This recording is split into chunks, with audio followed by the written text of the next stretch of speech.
Você sabia que é possível criar um canal de sucesso no YouTube sem aparecer? Com o curso YouTube Sem Aparecer, você vai aprender como produzir vídeos que engajam e geram renda, sem precisar mostrar o rosto. Se você quer transformar seu canal em uma fonte de renda, sem complicação e com um passo a passo fácil, esse curso é para você. Clique no link fixado nos comentários e descubra como começar agora. Mas com essa mudança, a situação do Trump piorou na briga presidencial? Então, ou você acha que não mudou nada? A gente tem que entender uma coisa.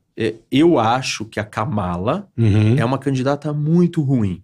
Tá. Muito ruim. Eu acho que ela tá muito à esquerda do espectro. Ela é muito...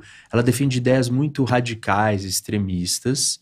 Eu não acho que ela se comunica bem. Ela, como vice-presidente, foi um fracasso. Eu não acho que ela é uma boa candidata. Só que chegou no minuto final, falta poucos meses para a eleição e não tem ninguém. Aí, nenhum outro candidato que pode ser mais competitivo vai arriscar sua carreira política. Com certeza. É que eles não escolheram o Kennedy, né? Ele Queria. Ele queria. Né, o Kennedy. Ele que é o cara que tá no centro, e né? ele queria ir pelos democratas. E falaram, não, é o Biden que vai. Tanto que agora ele tá magoadíssimo. Porque ele falou assim, vocês não deixaram eu ir, e agora abriu espaço. Eu poderia ter sido esse candidato. Sim, lógico. E aí agora ele tá em conversas com o Trump. O Trump tá tentando arrumar uma posição para ele no governo, para ele apoiar ele. Pô, ele escolheu um vice loucaço, o Trump também. Mas assim, escolheu um puta vice louco. Eu tenho uma intriga sobre o vice do Trump, o J.D. Vance. Porque, assim, as coisas que ele já falou do Trump e a história de vida dele... Por exemplo, a mulher dele, ela é indiana. Não sei se vocês assistiram o discurso dela na convenção. Eu não vi. Ela conta quando ela conheceu ele. E ela vira e fala assim, eu conheci o J.D. e ele chegou em mim curioso e interessado em conhecer a minha realidade e a vida da minha história e da minha família. E ele abraçou a minha história e a minha cultura. Ou seja, ele mergulhou e falou assim, eu vou casar com uma indiana, americana indiana, e eu quero conhecer. E ela falou, e o approach dele, né, a maneira como ele abordou aquilo, não foi um cara fechado, foi um cara assim, tipo, eu quero conhecer isso aqui é diferente, que legal, respeito. Ou seja, uma figura que mostra que na sua história de vida pessoal... ele tem uma admiração e um respeito pelo diferente, pela diversidade. Curiosidade, quer conhecer. Entendeu? E o discurso dele, anti-imigração, ele não encaixa com essa postura da vida dele. Por isso que eu acho que o J.D. Vance, ele talvez não seja nada do que a gente acha que ele é. Tá. Eu acho que ele talvez seja um grande oportunista, que pegou uma carona, e ele sabe que dali ele vai virar presidente dos Estados Unidos. Porque vice já é meio caminho andado. Nos Estados Unidos é diferente do Brasil. O vice aqui acontece alguma catástrofe e cai no colo do cara. É pra pegar o centrão. O vice aqui é pra catar o centrão. Mas não é nos Estados Unidos, não. Se você é o vice, você é o segundo da linha. A sua chance de ser o presidente é real. É sucessão, é isso mesmo. Tanto que Al Gore, Nixon, Bush, todos foram vices. Biden... Então, se ele é vice e ele é tão novo assim, e ele ganhou um espaço, né? Porque a história dele, pessoal, é uma história de sucesso muito interessante. Ele representa o sonho americano, de verdade. O cara que veio da miséria, né? O cara veio da pobreza, de um lugar onde tá todo mundo viciado com droga. Cresceu. E foi fazer direito em Yale, e foi lá trabalhar com Venture Capital e conhecer os bilionários do mundo da tecnologia, ficou amigo deles, e esses caras, Peter Thiel, que financiou a campanha dele pro Senado... E ele é um fenômeno, então. E ele ascendeu muito rápido e vai vir... Altas chances do cara virar vice-presidente dos Estados Unidos e depois presidente. Então, eu acho que todo o histórico de vida dele, ele pode ser um cara que dá uma guinada e vai aparecer com outro discurso totalmente diferente em algum momento. Eu não acho isso... né? Puta lenhador, olha. Inesperado se isso acontecer, ele entendeu? É muito bonitinho. Porque as coisas que ele falava do Trump... O moleque, velho. Ele era anti-Trump, né? Mas é mega anti-Trump. Ele falava que o Trump era uma heroína cultural nos Estados Unidos. E assim, vazou uns e-mails dele com a colega de sala de aula dele, que é trans, Ah, e ele conversando com ela. tá. E se você ler aquilo, você fala assim, não é possível. O cara que não tá foi falando ele isso. que estava falando isso. Você acha que é um super democrata ultra esquerda master mega. falando isso? Porque ele, não, eu sinto muito. Imagina que se você for um preto e for parado pela polícia, toda a fala dele na troca de e-mails é de alguém com uma ênfase, com uma consciência social que não condiz com o discurso do que ele tá defendendo hoje, entendeu? Então, eu acho que ele é um cara que nós ainda vamos... Você falou, oportunista. Nós vamos se surpreender para onde esse cara pode ir. Mas assim, falando do Trump, eu acho que assim, obviamente, desenham no Trump, é uma análise minha, tá? Um monstro maior do que ele realmente foi como presidente. Eu acho que ele foi um presidente muito interessante para os Estados Unidos, em relação à economia e principalmente à geopolítica. Posso estar equivocado. Acho que foi um excelente momento dos Estados Unidos na geopolítica, em relação a guerras e tal. Eu concordo que ele foi bem na economia. Eu discordo da geopolítica. Não acho que ele foi mal, mas eu não acho que a geopolítica está também no comando de uma figura. Sim, do Estado. Sim, do Estado burocrático. Não. Né? Também, mas eu acho que a geopolítica ela obedece a movimentos maiores que você não tem controle. Por exemplo, o Putin. O Putin será Putin. Não importa quem está na presidência dos Estados Unidos. Pode ser um Hitler ou pode ser um Dalai Lama. Putin é Putin. O Xi Jinping e a China estão se preparando para uma coisa que eles vão fazer. Porque essa preparação não é há 2 meses, há 2 anos. Né? É há 60 anos que eles estão caminhando para aquele lugar. Então, assim, na hora que eles estiverem prontos para dar esse passo, não importa quem vai ser o presidente americano, entendeu?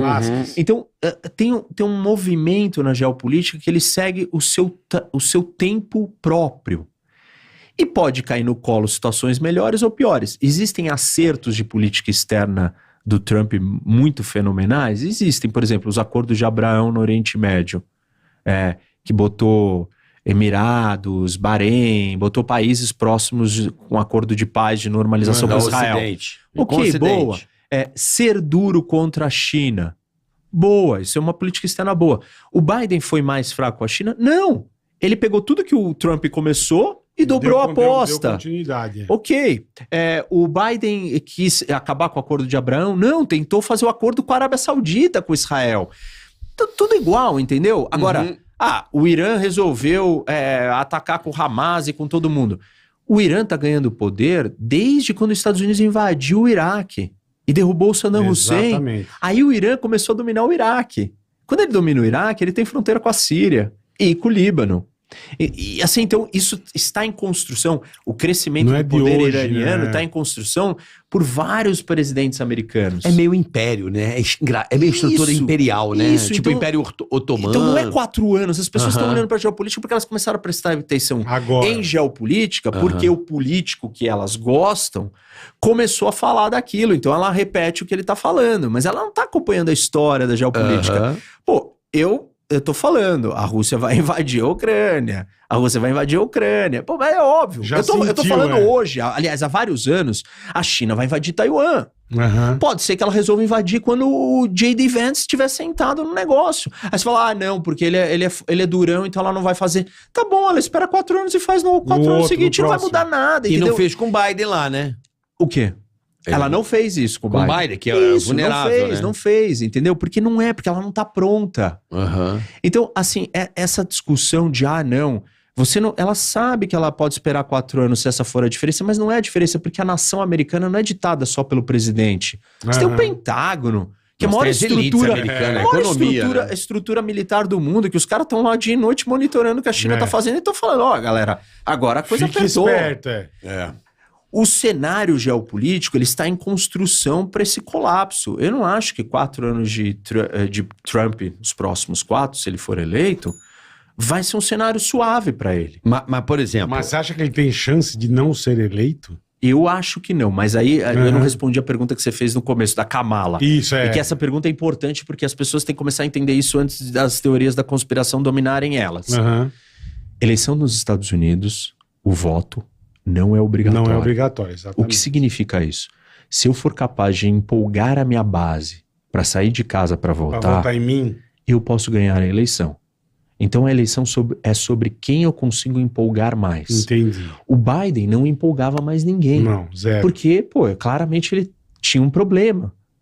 A Kamala pode ser a pior dos mundos, mas se ela empolgar a base, turma, a base... Eu acho que empolga, sabe o quê? O sentimento anti-Trump. O ódio é mais fiel que o amor, né? Nesse caso. Então, o Biden... Isso. O Biden tentou ir nessa linha e não deu certo. Por que eu acho que isso não dá certo? Porque quando você é o incumbente, ou seja, quando você é o cara que está no poder, a sua oposição, o cara que vai te desafiar, ele pode virar e falar que a eleição é um referendo de aprovação ou rejeição sobre você. Uhum. Agora, se você tá dentro, sentado na cadeira e Você falar, não pode falar que isso, a rejeição é sobre, é um referendo sobre a rejeição do cara que tá fora, não faz sentido. Você tá sentado na cadeira, você tem que falar o que você construiu, o que você fez e o que você vai continuar fazendo. Você tem altas chances de perder se você ficar tentando falar o que não é pra ser o outro. Porque, você que tá na cadeira. Uhum. É um contrassenso esse tipo de estratégia para quem está no poder. Ela funciona para quem tá fora. Se o Biden tivesse fora e o Trump dentro, foi assim que o Biden ganhou também. Uhum. Cara, olha o Trump, eu tô fora, vocês querem mais 4 anos desse cara? E aí não quiseram. Então, mas aí tem a questão, aí voltando para a questão eleitoral, tem o problema do voto não obrigatório. Perfeito. Esse é o primeiro ponto. O segundo ponto são os estados que a gente chama de swing states. São os estados que podem mudar de lado. A eleição nos Estados Unidos ela é decidida em poucos lugares. E assim, por exemplo, estão discutindo quem vai ser o vice dela. Uma das ideias é pegar um vice desses estados importantíssimos que o cara tem ganhado o governo do estado e que é mega popular no estado. Entendi. E se ele levar aquele estado, pode definir a eleição um estado. Entendi. Então, não dá pra dizer. Se você falar pra mim quem é o grande favorito, indiscutivelmente é o Trump. Indiscutível. Mas não dá pra casar todas as Não dá fichas. pra dizer que não vai acontecer nada. Por quê? Porque, assim, há uma semana atrás, 2, 3 semanas atrás, a gente não achava que ia ter um atentado e tirar um pedaço da orelha dele. O Zé Piercing também, entre aspas, isso dá um gás pra ele, né? Dá, claro que dá. Indiscutivelmente que dá. Então, tudo é possível, mas eu acho que ele é o grande favorito. Pra mim, assim, não tem muito pra onde correr, né? O que eu tava falando do Trump, eu acabei não concluindo em relação, que na minha opinião, uma avaliação pessoal de observar. A gente não falou disso daí que você falou. E eu fiquei com isso na cabeça e eu bati em alguns lugares, porque às vezes você vai falar do Trump, parece que você tá falando um palavrão. Não, eu tô falando de uma análise de observação. Por exemplo, o Obama ganhou um Nobel da Paz. Mas eu acho que o Trump merecia um Nobel da Paz. E nunca ninguém tocou nesse assunto. E eu achei a atitude... Não, tem gente que falou isso. Em relação ao que ele fez na Coreia do Norte. Não resolveu nada? Não. Naquele momento ele resolveu nada. Mas ele esfriou o cara. Não, mas esse que é o ponto, Carioca. Ele entrou a pé. Não, a demonstração, ele não mandou bases militares, ele não mandou navio, ele não mandou nada. Carioca. Ele foi pessoalmente a pé, entrou naquela porra, naquele país louco. Sabe por que isso não quer dizer nada? Eu acho que quer dizer porque você tem que olhar para a história do comportamento da Coreia do Norte. A cada 3 meses, a Coreia do Norte faz isso. O quê? Lançar um foguete. Lança um foguete. Testa um negócio. Mas não é... Eu não tô brincando, eu não tô falando... Não é uma figura de linguagem, eu não tô exagerando. Não é que ela faz isso há 1 ano. Ela faz isso há décadas. Há décadas. É um comportamento repetido, padronizado. Quando o Trump vai lá e dá crédito pra ele não resolveu uma grande crise. A Coreia do Norte não estava em vias de invadir a Coreia do Sul. Mas ele deu uma esfriada no gordinho lá. Que esfriada? A esfriada acontece a cada 3 meses, todo dia.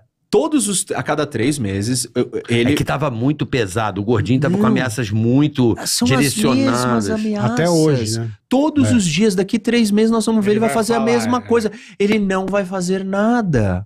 Ele não vai fazer nada. Ele é um a pergunta é, a visita do Trump a ele resolveu alguma coisa do problema da Coreia do Norte? Não. Não. Por exemplo, o Irã. O Trump é duro com o Irã. E não é só o Trump. Nenhum presidente americano fez o que precisa ser feito com o Irã. O que precisa ser feito? Você precisa acabar Tirar- com o programa nuclear iraniano. Isso. Aham. Ninguém quis fazer isso. Por que ninguém quis fazer? Meu, cara, você vai ter que declarar guerra ao Irã. Você vai ter que tem bombardear o China, Irã. Tem China. Tipo, você não vai tudo. fazer isso. Então, o que Vai cada ter que presidente arranjar um americano pepino faz? gigante, Ele é. pega, levanta o tapetinho, faz uma pequena coisinha, pega só uma pequena coisinha e Joga faz lá aqui, pra ó, baixo. fiz alguma coisa. E deixa o resto do problema embaixo do tapete. Aí vem o próximo presidente, olha e fala assim, Ih, Rapazada como é que eu mesmo vai vou? pra Aí ele baixo do pega tapete, uma é. pazinha também, joga É. pra cima e joga o problemão lá pra Fiz uma baixo. sanção aqui. Isso, todo mundo fica fazendo isso. Aí chega uma hora que o Irã vai fazer o quê? Ele vai virar a Coreia do Norte. Como? Vai testar um foguete. Como é que foi a vai- história da Coreia do Norte ter a bomba atômica? Igual a do Irã. Uhum. Todos os presidentes americanos, democratas e republicanos, não queriam lidar com a Coreia do Norte. Porque não sabia lidar. Qual que é lidar? Vai ter que atacar a Coreia do É na Norte. porrada, é. Isso. É isso aí, ó. A gente já pede pra que você se inscreva no canal. Vai lá. Inscrição. Pá. Sininho. Pá. Fez. Avisa a galera, avisa todo mundo pra se inscrever, curtir, compartilhe com a rapaziada. Já vem, já dá aquele like. Boa. Like.